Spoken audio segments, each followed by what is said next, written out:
More often than not, I found that to be the case when it came to rock and roll stars. That was an abrupt change when I started meeting sports figures that we had covered in the comic books. I don't think I can think of a single one that was happy with us. We do the biographies, we are factual, and we are authentic. But what revolutionary comics is not is authorized. And that's why they're in trouble with the Pittsburgh Penguins over this edition. Well, they say that we are infringing on their copyright and logos. Specifically, Shapiro says the Penguins don't like the drawing of their uniform on the cover, nor the penguin in Lemieux's hand. But this one looks more like the cartoon character Chilly Willy than it does the Pittsburgh Penguins penguin. Still, the Penguins are apparently taking revolutionary comics to court to stop them from selling this edition. It's a case they might win. They might win it by default. If they would have the nerve to come to San Diego and sue us, we'll defend ourselves here. I don't think we can afford to defend ourselves in Pittsburgh. If the small comic company could fight, it could possibly win. And what does the subject of the unauthorized biography have to say about all this?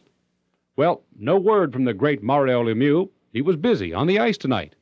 But even if he did object, sorry, Mario. Remember the First Amendment? And in fact, I got chased out of a convention one time by Pete Rose. I didn't tell him I was the guy who wrote the comic book, but as I got him to autograph it, someone recognized me, whispered to him that I was the guy, and he literally got up out of his chair, came out from behind the table, and chased me out of that room. And I sold that comic for about $150, as I recall. What we tried to do primarily with sports figures, to the extent that we could, and still remain a true story, was to portray them in a pretty heroic light, because we knew that the people who would buy those comic books were kids who admired these people as heroes. That was a fairly successful branch. Revolutionary fans were some of the most honest and blunt people I've ever run into.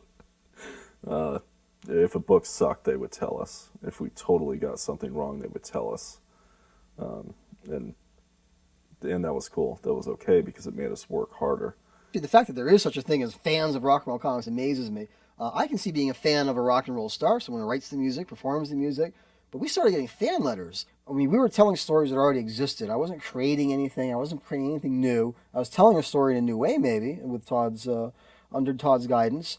But I really think what they were doing was associating us with the bands that they respected, and therefore we sort of had a little of that fame rub off on us.